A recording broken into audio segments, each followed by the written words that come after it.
In the summer of 1959, a 19-year-old newlywed named Diane mailed her family a birthday gift, hand-crocheted handkerchiefs, tucked inside a letter.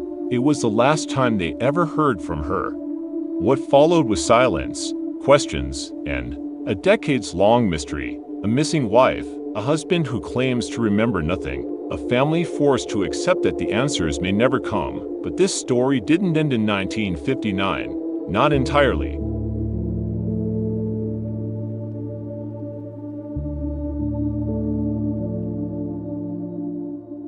Diane was the oldest daughter in a large, close-knit family living in San Bernardino, California. In 1959, life took a sharp turn when her parents decided to move the entire household to Dolan Springs, Arizona, a small, isolated community in the Mojave Desert.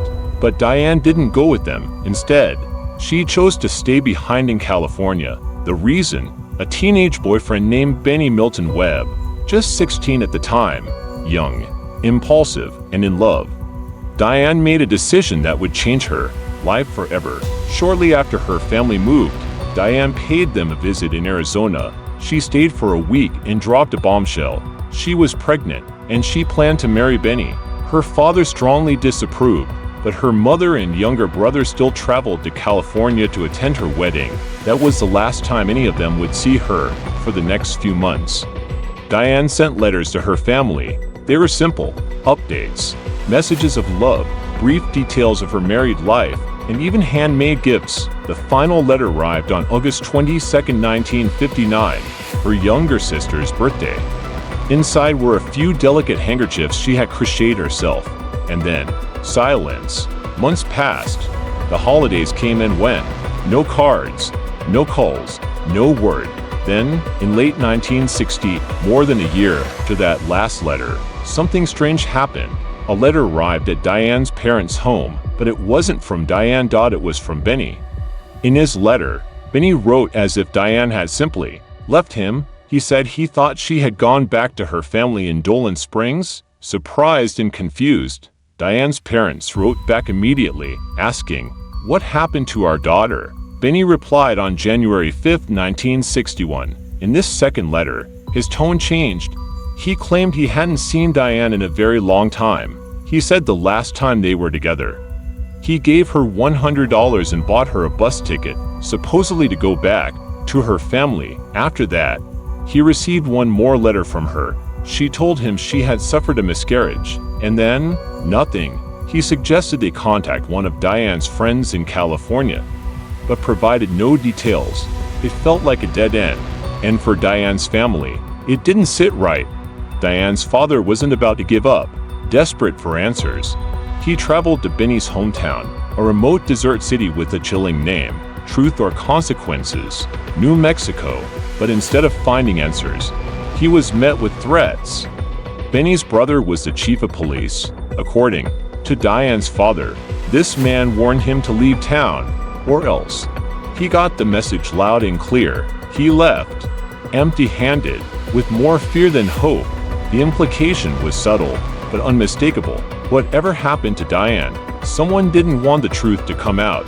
Shockingly, Diane was never officially reported missing in the way we might expect today. This was the late 1950s. Small towns, poor record-keeping, and a cultural reluctance to investigate missing adult women, especially those who had left home willingly. Her parents tried to raise alarms, but there was no body, no clear evidence of foul play, just a teenage girl who stopped writing letters. The system did what it often did back then: it looked away.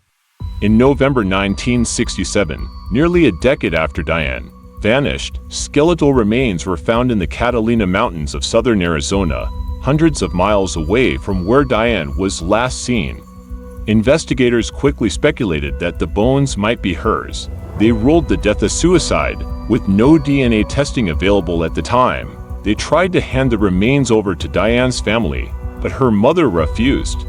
She was adamant the bones didn't belong to her daughter, and more importantly, she didn't believe for a second that Diane would take her own life. Years passed. In 2013, the case was reopened. The bones were exhumed and tested. The results confirmed what Diane's mother always believed. They were not Diane's. And what about Bennie? He's still alive. He has refused to cooperate with law enforcement, refused to take a polygraph test, and claims he doesn't even remember ever being married to Diane. But there's one problem with that story. A marriage certificate still exists. It's on record. Diane and Bennie were legally wed. That part can't be denied. The question is, why would Bennie lie? Why erase a marriage? Why forget a pregnant teenager you supposedly sent on a bus home?